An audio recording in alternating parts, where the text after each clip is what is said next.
Hurricane Milton is growing again in the Gulf of Mexico. It's an extremely dangerous storm just 2 weeks after deadly Hurricane Helene crushed the coastline along western Florida. Yeah, they cannot catch a break there. The system threatening the Tampa Bay areas, which hasn't had a direct hit from a major hurricane in more than 100 years. Fox 4's Shaun Rabb marking Milton's movements as Floridians brace for that storm to make landfall tomorrow. Shaun? Yeah, and that landfall could be late tomorrow, but still, the warnings are many, intense, and real. This storm, even if it wobbles a bit and doesn't make a direct hit on Tampa Bay, could be horrific. Federal, state, and local voices are all singing the same song, Get Out Before the Storm. And you know what? It seems like people are heeding the warnings. Interstate 75, heavy, with many Floridians motoring to places out of Milton's projected path. Florida is still filled with tons of debris that could be whipped into dangerous projectiles with Milton's anticipated winds in excess of 100 miles an hour when it bulges on shore. Federal resources are streaming in to stage in advance of what is expected to cause catastrophic damage and threaten the lives of those who try to ride it out. Part of the concern, the storm surge could be twice as high as it was in Hurricane Helene.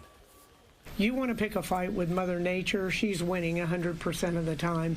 And individuals that are in these, say you're in a single-story home, 12 feet is above that house. So if you're in it, basically that's the coffin that you're in. If you have a storm of this magnitude, it's not just, obviously we want to protect people, we want no loss of life.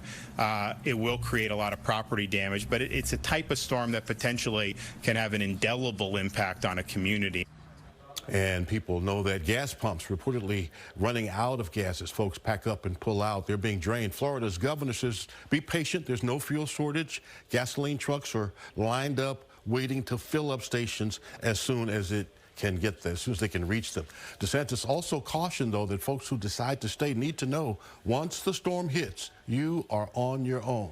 We will get to you, he says, as soon as we can get into the affected areas. And again, still most of tomorrow before the storm actually hits. Yeah, pretty strong warning. Yeah. Taking your chances. All right, Shaun Rabb in the newsroom, thank you. All right. And we want to give you a live look at Tampa, Florida right now. Milton regaining strength over the Gulf this afternoon.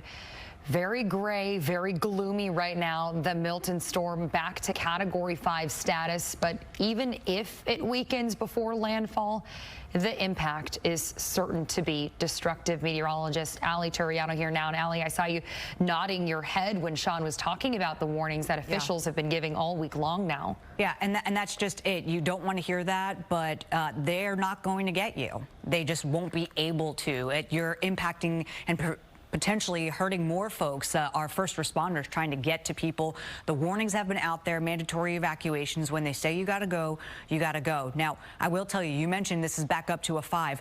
What's most important is that Dylan, Federico, and I were watching this all afternoon long. The actual movement of this storm, it did shift more east instead of east-northeast.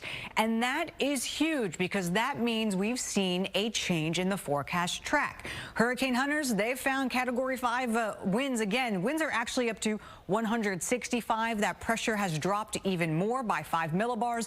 That is a huge drop. This eye becoming larger but very well defined after that eye replacement cycle this morning. We still believe this will weaken. Is it still going to be a major hurricane? Yes, but we will see at least some lowering of the wind speeds over the next 24 hours before making landfall. Now landfall, still expecting it around 2 a.m. Eastern time, 1 o'clock our time, near Sarasota, right near the Manatee-Sarasota County line is where this will be.